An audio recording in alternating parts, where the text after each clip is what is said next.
Hi guys, welcome to a new video on Tech for You. I'm Saj, the new host. Today we've got a Surface Book comparison coming up for you. At the end we will look at a Surface Book 2 to see how it levels out. Okay, so let's look at the displays to start off with.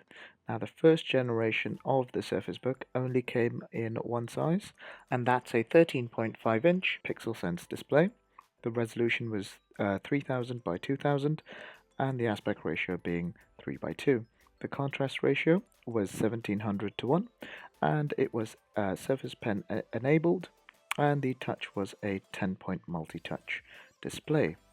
Now, the resolution would result in a 267 ppi.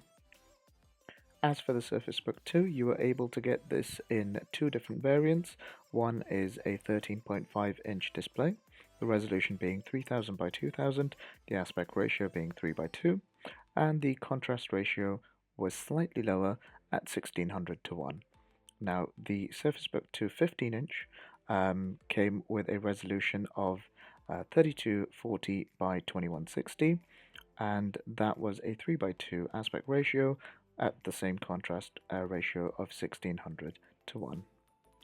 Right, finally moving on to the Surface Book 3, which came in the same 13.5-inch and 15-inch displays and the same resolution as the previous Surface Book 2, so there wasn't an upgrade to the Surface Book 3's display.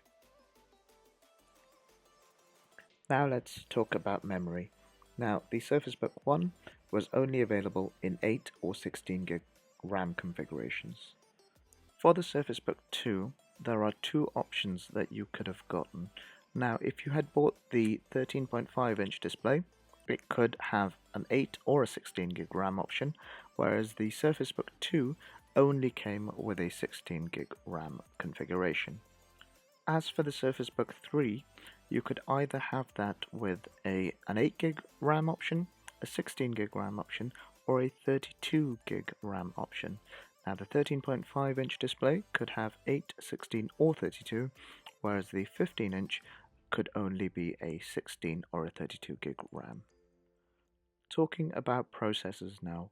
Now, the first generation Surface came with a 6th generation Intel Core i5 or an i7. Surface Book 2 was a little bit more tricky. Now, you could have had a 7th generation i5, which was a dual core processor, or you could have bought an 8th generation i5, which has a quad core processor, or an 8th generation i7, which again was a quad core processor. Now, this was all for the 13.5-inch display.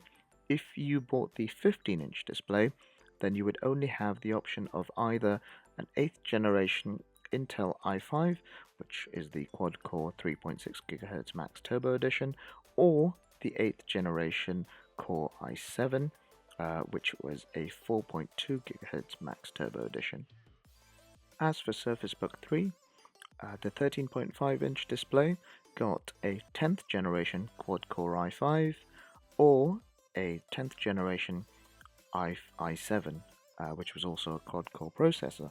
If you bought the 15-inch display, you could only have the 10th generation Core i7. Now let's look at the weight of each Surface Book.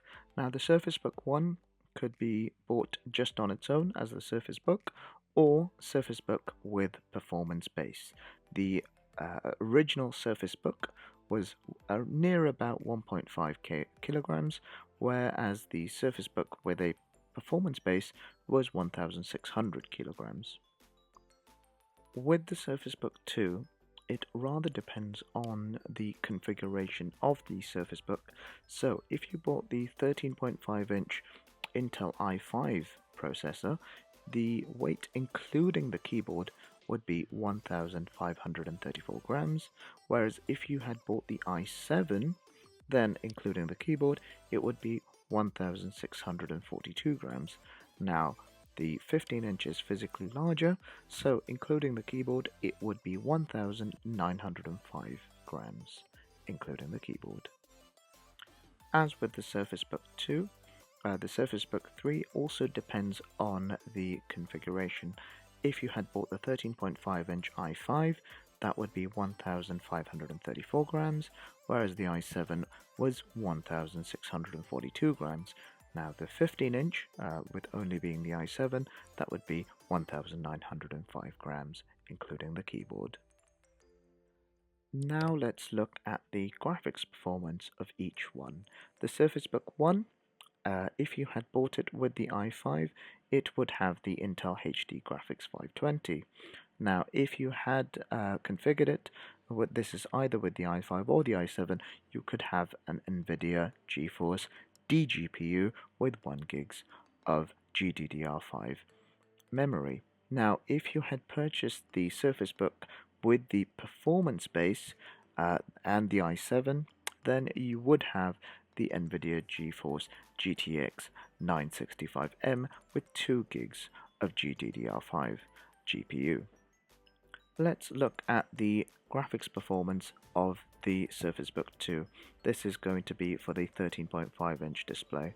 So, regardless of the CPU, whether that's the 7th or the 8th gen i5, you would get a Intel HD Graphics 620 integrated GPU. Now, if you had configured the i7, you would also get a GTX 1050 discrete GPU with 2 gigs of GDDR5 graphics memory. If you had the 15-inch model, it depends on the CPU that you had selected.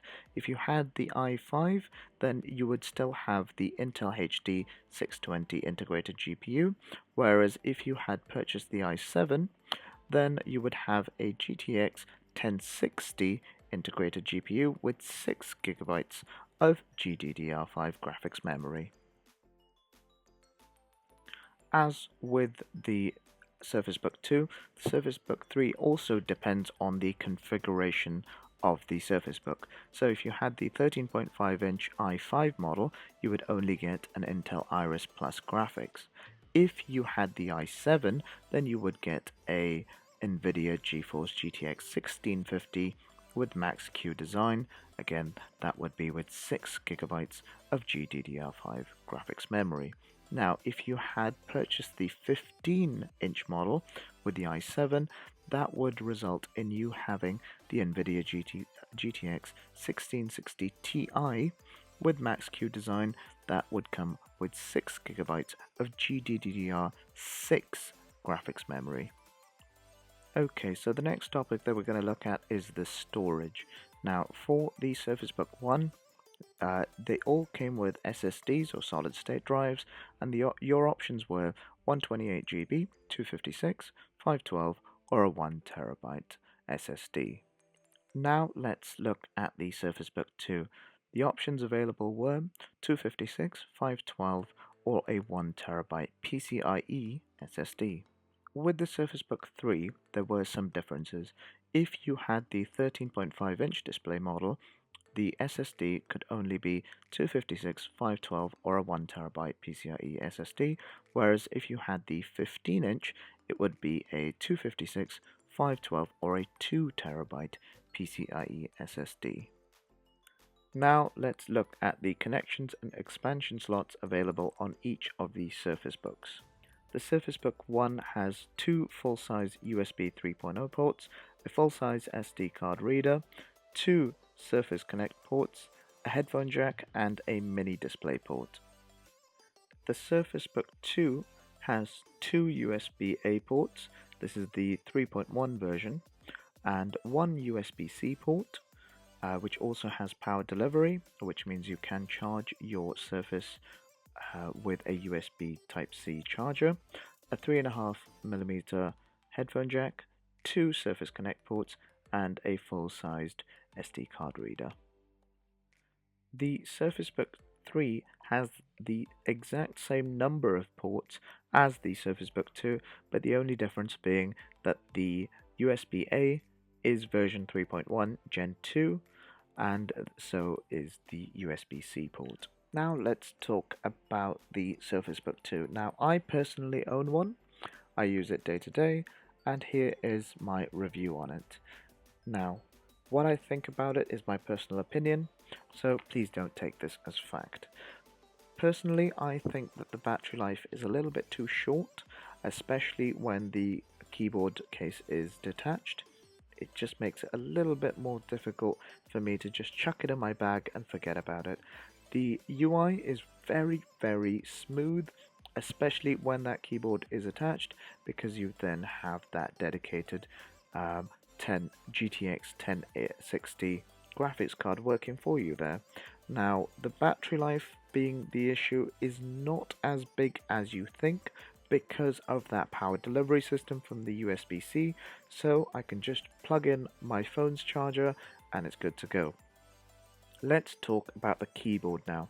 It's not so bad compared to other laptops out there. Is it a mechanical keyboard? No, but it's not too bad in terms of just general typing. I would recommend that you do use this keyboard rather than the on-screen keyboard because it's slightly cumbersome to use. So overall, what's my verdict? This keyboard has if you're the type of person that where you just can needs a laptop and a tablet, but you don't want to buy two separate devices, I would say this is the best of both worlds, because unlike an Android tablet, this can get serious work done because it runs a full version of Windows. Whereas if you are just looking to buy a laptop and just use it as a laptop, I would probably suggest you look somewhere else, just because of that battery life and realistically the ports. Thank you for watching. I hope to see you guys on the next one. Take care.